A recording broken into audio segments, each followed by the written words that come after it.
At my son's birthday party, he threw my gift to the ground, stomped on it, and said with cruel indifference, "Cheap, worthless trash." The room fell dead silent. His friends stared in shock. Nobody dared to breathe. The vintage watch shattered into pieces, just like my heart broke, watching my own son destroy a three-generation family heirloom. For 2 years I had given him everything.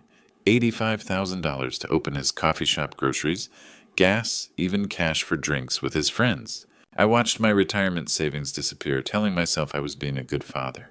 That night, as I knelt on my kitchen floor picking up fragments of gold and glass, I made a decision that would teach him what worthless really means. Drop your location below if you've ever had your kindness thrown back in your face. My son thought he knew what rock bottom looked like. He was wrong. The candles flickered across Mason's face as I watched him blow out 29 flames. Another year, another birthday party in our cozy Portland home. I had spent the entire morning hanging streamers, arranging his favorite snacks, and making sure everything was perfect. At 58, with my construction foreman days behind me and 3 years of widowhood under my belt, these family moments meant everything to me. Make a wish, son. I called out, my voice warm with the kind of pride only a father knows. Mason grinned his sandy hair, catching the light as a handful of his buddies cheered him on. Jake Wilson clapped loudest beer, already in hand despite it being barely past noon. The living room buzzed with laughter and conversation exactly the way Sarah would have loved it. My late wife always said our home should be filled with joy. After the cake was cut and the casual gifts were opened, I cleared my throat. "Mason, I have something special for you." I reached into my jacket pocket and pulled out a small velvet-lined box. The room quieted as I opened it, revealing my grandfather's vintage Omega watch. The gold case gleamed under our overhead light, its leather band worn smooth by 3 generations of Coleman men. "This belonged to your great-grandfather," I said, my voice thick with emotion. "He gave it to me when I turned 18, just before I started my first construction job. It's been in our family for over 60 years. I held it out to him, my hands trembling slightly. "I want you to have it now." Mason had been drinking steadily throughout the party, his cheeks flushed red from beer and whiskey. He took the watch from my hands, turning it over with what I thought was appreciation. For a moment I saw something that looked like understanding in his eyes. Then everything changed. "Ah, seriously, Dad." His voice cut through the room like broken glass. "A beat-up old watch. This is what you think I want." The alcohol had loosened his tongue and stripped away whatever filter he might have had. "I need cash, not some antique junk." Before I could respond, before I could explain what that watch meant to our family, Mason hurled it to the hardwood floor. The sound of metal hitting wood echoed through the suddenly silent room. But he wasn't finished. With deliberate cruelty, he raised his boot and brought it down hard on the watch face. Once, twice, 3 times. Each stomp sent pieces of glass and metal scattering across the floor. "Ah, cheap, worthless trash," he sneered, grinding his heel into what remained of my grandfather's legacy. "Just like everything else you give me." The room fell dead silent. Jake Wilson stared with his mouth hanging open.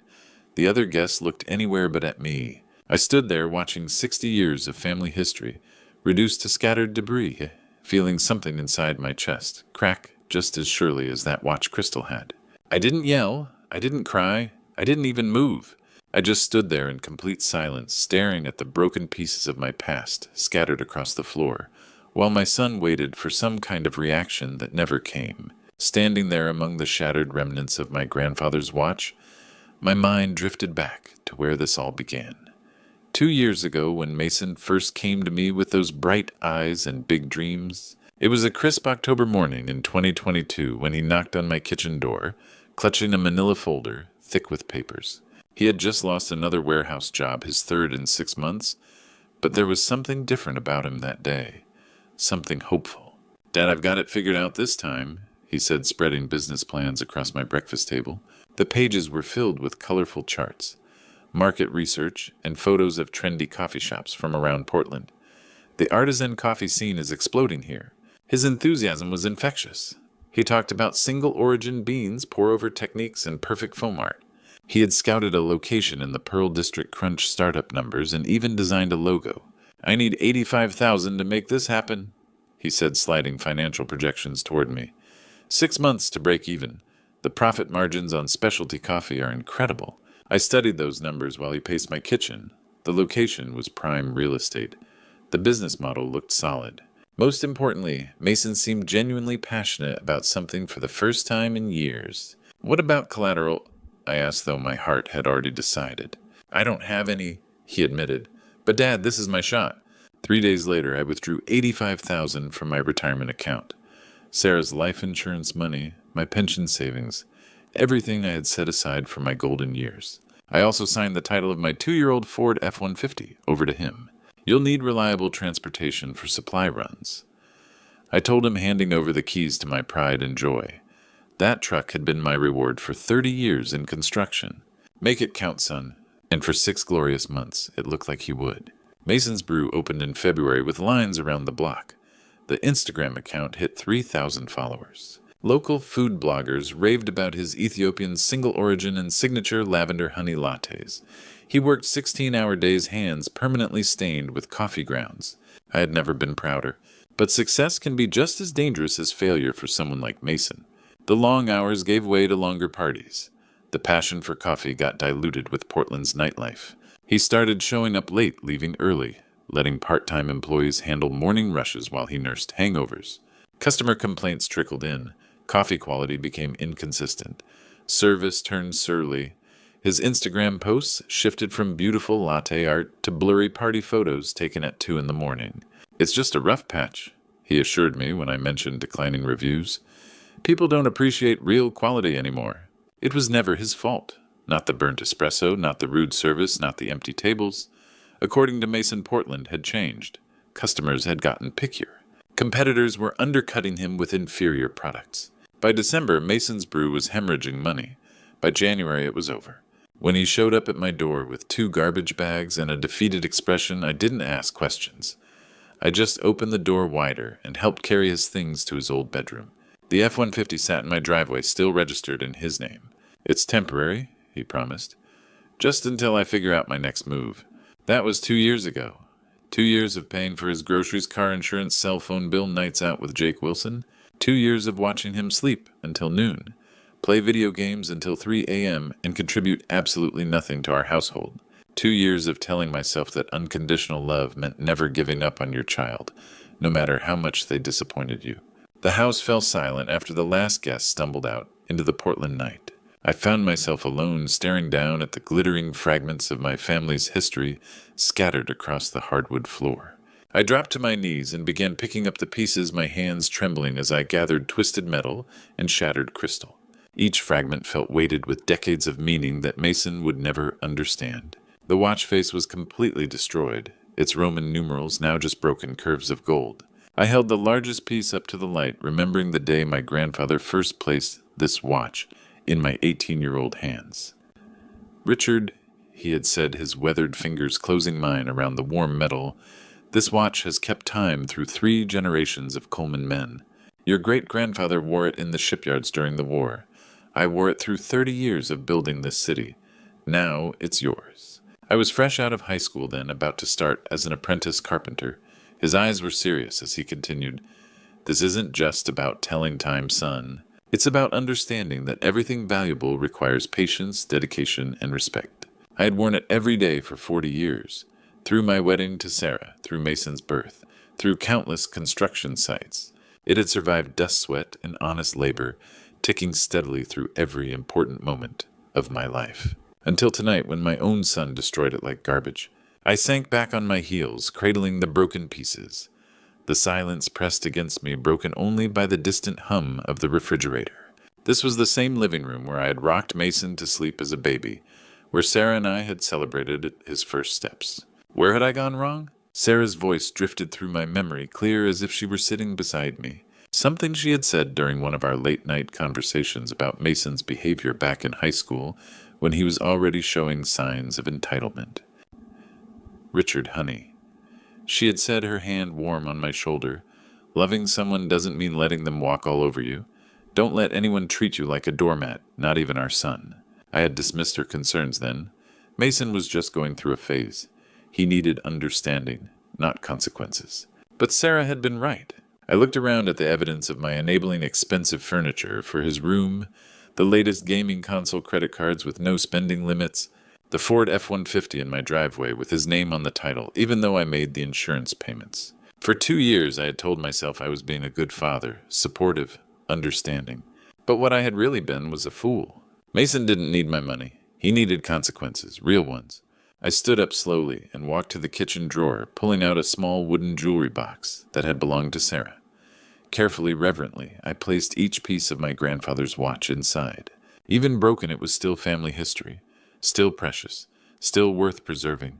"Enough," I said aloud to the empty house as I closed the box. My voice was steady resolve. No more. I had spent 2 years making excuses for his behavior, telling myself that unconditional love meant unconditional support. But love without boundaries isn't love at all, it's enabling. And starting tomorrow, the enabling stops. I turned off the kitchen light and headed upstairs, my mind already working through what needed to be done. Credit cards, bank accounts, insurance payments, cell phone bills, everything was about to change. Mason wanted to know what worthless really meant.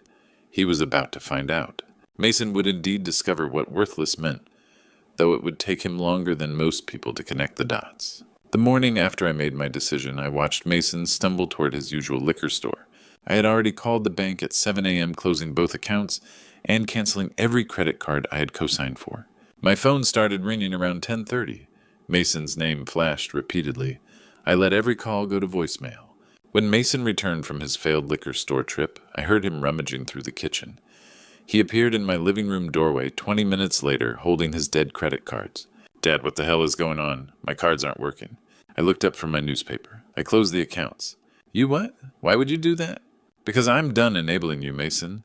You're 29 years old. Time you learn to support yourself." For the next week, I watched him cycle through disbelief. He tried using his debit card for gas and discovered I had removed him from my checking account. He opened the refrigerator to find I had stopped buying his favorite foods. "This is insane," he raged on day 3, pacing my kitchen like a caged animal. "You can't just cut me off like this. I'm your son." "Yes, you are. And as my son, you should have more respect than to destroy something that meant everything to me." He knew I meant the broken watch, but instead of apologizing, he doubled down. "That old piece of junk, you're doing this over a stupid watch?" I said nothing, which infuriated him more. By day 10, Mason had eaten through his hidden cash. The F-150 sat with an empty gas tank. He started walking to job interviews, though none panned out. "I applied at 3 places today," he announced one evening, expecting praise. "Good," I said simply. "Good. That's all I'm trying here, Dad." "You're trying now because you have no choice. You should have been trying for 2 years. The explosion came on day 14. Mason stormed into the living room, face red with rage and desperation. "This is bullshit," he screamed. "You think you're teaching me some lesson? You're just being a vindictive old man. Mom would be ashamed of you." That comment hit its mark, and he knew it, but I stood up slowly and looked him straight in the eye. "Your mother would be ashamed of what you've become," I said quietly. "A grown man who destroys family heirlooms and expects his father to pay for everything while contributing nothing." Mason's hands clenched into fists. For a moment I thought he might swing at me. Instead, he turned and stormed toward the stairs. "Fine, if that's how you want it. I'm done with this house, and I'm done with you." I heard him crashing around upstairs, throwing belongings into bags. 20 minutes later, he appeared with 2 duffel bags and his gaming console. "I'm going to Jake's," he announced. "Don't expect me to come crawling back." "I won't," I replied. He slammed the front door so hard that one of Sarah's picture frames fell off the mantel. For the first time in 2 years, my house was completely quiet. The quiet lasted exactly 2 weeks. 2 weeks of waking up to silence instead of Mason's video games. 2 weeks of cooking for one person instead of watching my grown son eat my food while contributing nothing. 2 weeks of the most peace I had experienced since Sarah died. I should have known it wouldn't last. Carol Peterson had been keeping me updated on Mason's situation. She had spotted him doing food deliveries, looking increasingly haggard each day. "That boy's barely making enough to keep gas in his truck," she reported. "Jake Wilson's no better influence. I've seen them both stumbling home drunk, more nights than I can count." I listened politely, but offered no comment. Mason had made his choice. It was Friday night when everything exploded. I was sound asleep when the pounding started. Heavy, aggressive fists hammering against my front door. The digital clock glowed 2:17 a.m. "Open up!" Mason's voice slurred through the door, thick with alcohol and rage. "Open this door right now, you old bastard!" My heart hammered as I grabbed my phone and crept to the upstairs window. Mason stood on my porch swaying dangerously with Jake's beat-up Honda parked crookedly in my driveway. "Dad," he screamed, pounding harder. "I know you're in there. We need to talk." The crash of breaking glass followed as something heavy hit my front window. "You think you can just cut me off?" Mason's voice turned vicious. "You think you can treat your own son like garbage?" I dialed 911 with trembling fingers while Mason continued his rampage. Another crash against my front door. He was kicking it now, the solid oak shuddering under assault. "This is Richard Coleman on Maple Street," I whispered. "My son is drunk and trying to break into my house." The dispatcher's calm voice guided me while Mason's fury escalated outside. I could hear him cursing, ranting about the watch, about me being ungrateful. Lights flickered on in neighboring houses. Carol Peterson's porch light blazed, and I saw her silhouette calling police too. "You destroyed my life," Mason screamed. "That stupid watch meant more to you than your own son." Something else shattered. My mailbox, maybe, or one of Sarah's garden decorations. This wasn't the little boy I had taught to ride a bike. This was someone I didn't recognize, someone capable of real violence. Sirens cut through the night as 2 patrol cars pulled up.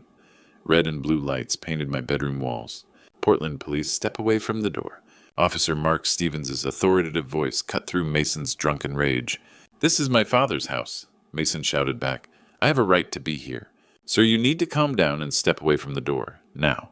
Through my window, I watched Mason spin around to face the officers, his movements unsteady but aggressive.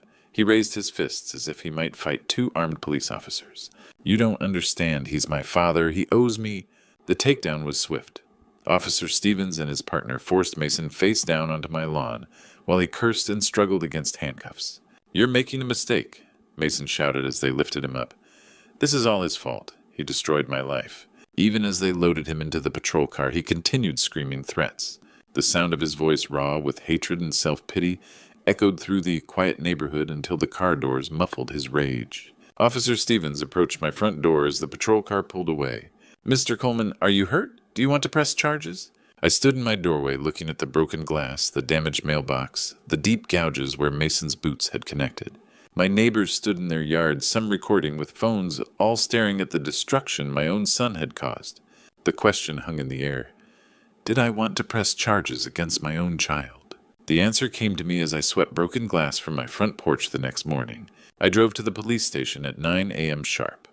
Officer Stevens was waiting with paperwork and a tired expression that suggested he had seen too many family disputes like this. "I want to press charges," I said before he could ask. Stevens nodded and pulled out forms. "Domestic disturbance, property damage, trespassing, and public intoxication. Given the family relationship and threats made, we can also process a restraining order." I signed each document with a steady hand, though my heart broke with every stroke. This was my son, the little boy who used to help me build birdhouses in the garage. But that little boy was gone, replaced by someone who could terrify his own father. "Mason will be held for 48 hours, Stevens explained. "The restraining order will be processed automatically. 200 yards minimum distance, no contact of any kind. He gets 1 phone call. Don't be surprised if he tries to reach you." He didn't. Instead, Mason called someone named Madison Foster. I had heard the name before, but never met her. Mason had mentioned a girlfriend occasionally, but I had assumed it was just another casual relationship. Apparently I was wrong. Madison appeared at the station that afternoon while I finished paperwork. I watched her through the glass partition as she spoke with the desk sergeant, a young woman with dark hair and worried eyes. She looked like someone who genuinely cared about people, which probably explained why she had gotten involved with Mason. Stevens filled me in later. Mason had spun her a story about a misunderstanding about being drunk and making a mistake about his father overreacting to a family dispute. "He's good at that," Stevens observed, making himself the victim. Madison posted bail using her own savings. $800 she probably couldn't afford to lose. When Mason was released the next evening, he signed the restraining order documents with obvious reluctance, jaw clenched as he scrawled his signature. 200 yards, no contact effective immediately," Stevens repeated as Mason glared at the papers. "Violation will result in immediate arrest." Mason said nothing, but I could see the wheels turning. He was already calculating, planning his next move. Madison picked him up in a small blue Honda, and they drove away together. I watched from the parking lot, wondering what lies he was telling her. What version of events would make her feel sorry for him? Stevens joined me by my truck as the Honda disappeared around the corner. "He can't come within 200 yards of you or your property," he said. "But that doesn't mean he won't try to find other ways to get to you." "What do you mean?" "Guys like Mason don't give up easy. They find intermediaries, people who care about them who might be willing to plead their case." I looked down the street where Madison's car had vanished, understanding exactly what Stevens meant. I drove home to my quiet house, wondering how long it would stay that way. A week passed in relative peace before Stevens's prediction proved accurate. I was reading the Sunday paper when the doorbell rang. Through the peephole, I saw a young woman with dark hair standing on my porch, shifting nervously. It took me a moment to recognize Madison Foster from the police station. "Mr. Coleman," she said when I opened the door. "I'm Madison, Mason's friend. Could I talk to you for a few minutes?" Her eyes were red-rimmed, and she clutched a small purse like a shield. Despite Stephen's warning, she looked genuinely distressed. "Of course," I said, stepping aside. "Come in. Can I get you some coffee?" She nodded gratefully and followed me to the kitchen. As I poured coffee, I found myself remembering how Sarah used to mother every stray person who crossed our path. "Mr. Coleman," Madison began, her voice trembling, "I'm really worried about Mason." I handed her the coffee and sat across from her. "What's wrong? He's not doing well since what happened? He keeps talking about how worthless he is, how he's messed up everything." Tears started rolling down her cheeks. "Last night he said maybe everyone would be better off if he wasn't around anymore." The words hit me like a physical blow. Whatever anger I felt toward Mason, the thought of him hurting himself made my stomach clench. "Madison, did he specifically threaten to hurt himself?" She nodded, wiping her eyes. "He keeps saying you think he's worthless trash, just like that watch. He says you'll never forgive him, and maybe he doesn't deserve forgiveness." I leaned back, feeling familiar parental guilt settling on my shoulders. Had I pushed him too far? "He talks about you all the time," Madison continued, "about how much he misses living here, how he wishes he could take back what he did, but he's convinced you hate him now." "I don't hate him," I said quietly. "I'm disappointed. I'm hurt, but I don't hate him." "Could you tell him that," Madison's voice was barely a whisper, "just once he needs to hear it from you? I think it might be the only thing that could pull him back from this dark place." I studied her face, seeing genuine concern mixed with something else I couldn't identify. Guilt, maybe. "The restraining order," I began. "We could meet somewhere neutral," she said quickly. "A coffee shop. I'd be there the whole time. Just one conversation, Mr. Coleman. Just so he knows you don't want him to do something terrible."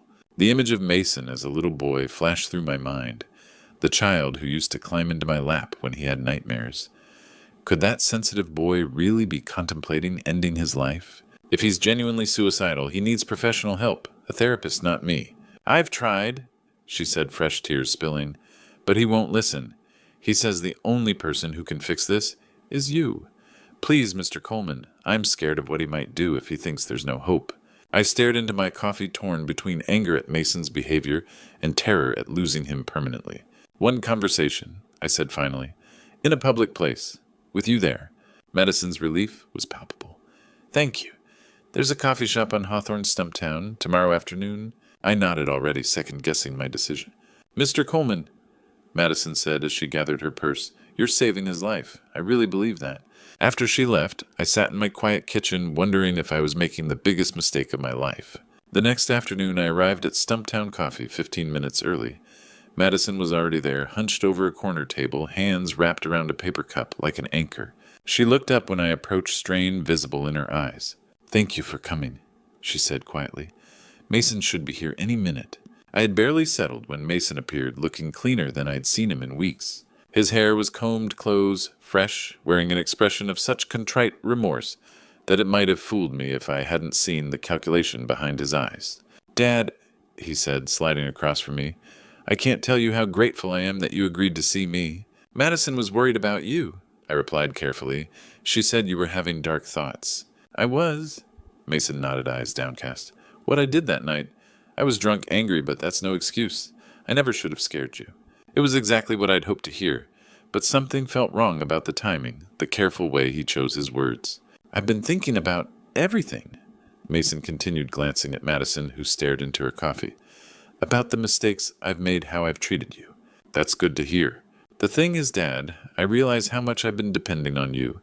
taking advantage of your generosity. Mason leaned forward. I mean, you supported me for 2 years, paid for everything. And when you cut me off, there it was. The subtle shift toward money that made my stomach tighten. Mason, this conversation is supposed to be about your well-being, not finances. But they're connected, aren't they? Mason pressed. You've always shown love through financial support. When you stopped, it felt like you were saying I was worthless. I glanced at Madison, who had gone very still, staring at Mason with dawning horror. So what I'm asking is, Mason continued, voice taking a harder edge, now that we've talked, will you restart my allowance? The question hung in the air.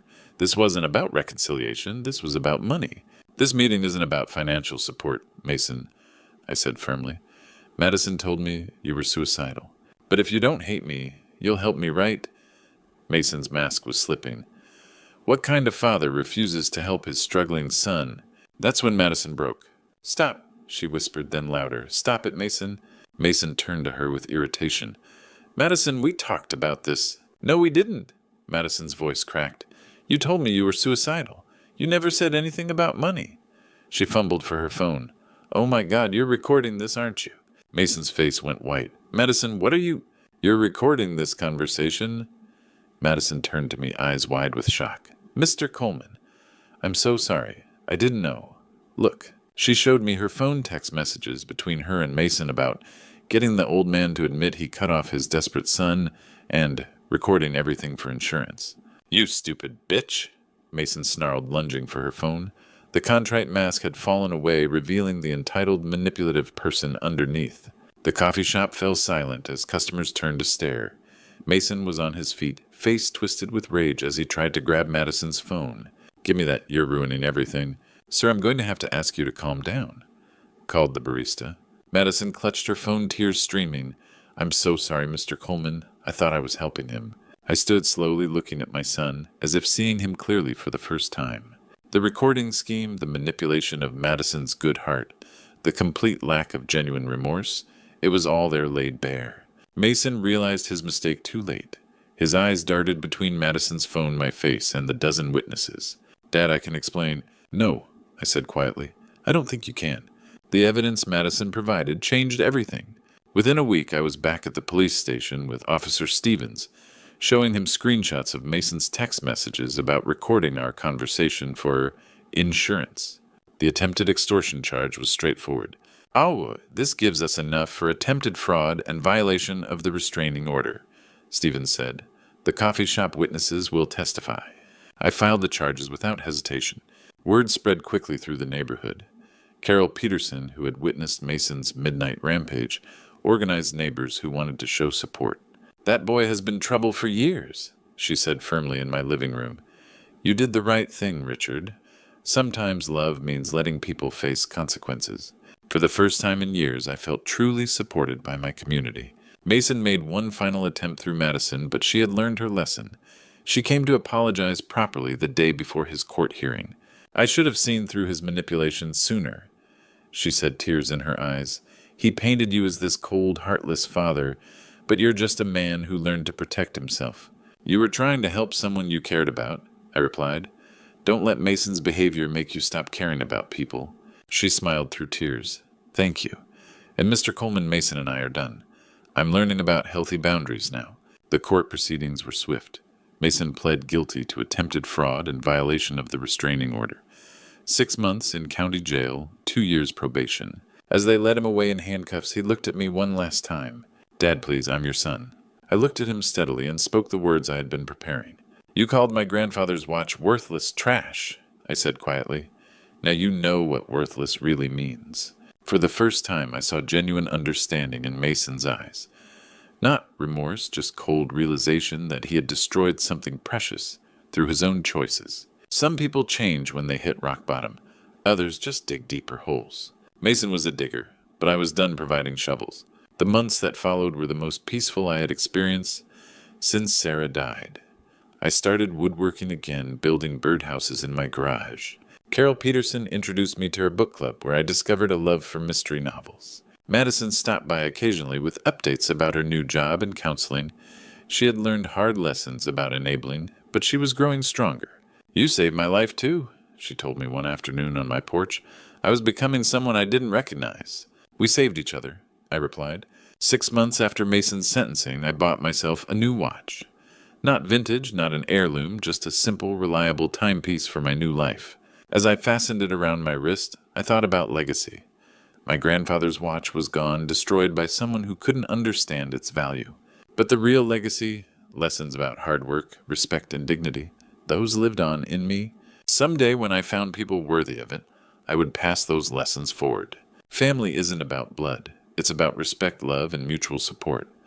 I had learned to choose my family carefully, and my life was infinitely richer for it. The quiet in my house wasn't empty anymore, it was peaceful. And peace, I had learned, was worth more than gold. Looking back at my story, I realize I spent too many years being an enabler instead of a father. Don't make the same mistakes I did. Don't confuse unconditional love with unconditional support. Don't let anyone, even your own children, treat you like a personal ATM. This true story taught me that setting boundaries isn't cruelty, it's love. When I finally said enough, I wasn't abandoning Mason. I was giving him the chance to become a man. Some people take that chance and grow. Others, like my son, choose to stay children forever. The hardest lesson from my true story. Sometimes the people who hurt us most are the ones we love most.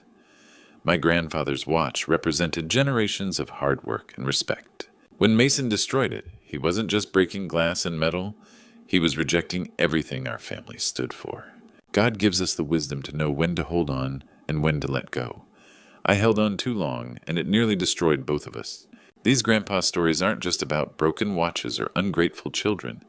They're about learning that your peace of mind is worth more than anyone's approval. My true story shows that family isn't about blood. It's about respect, love, and mutual support. The grandpa stories that matter most are the ones where we learn to value ourselves. Don't wait until you're 58 to discover that enabling isn't love, it's fear. Set your boundaries early. Protect your peace. Choose your family wisely. If this story resonated with you, please share it with someone who needs to hear it. Leave a comment about your own experiences with difficult family members, and don't forget to subscribe for more grandpa stories that might just change your perspective on life and relationships.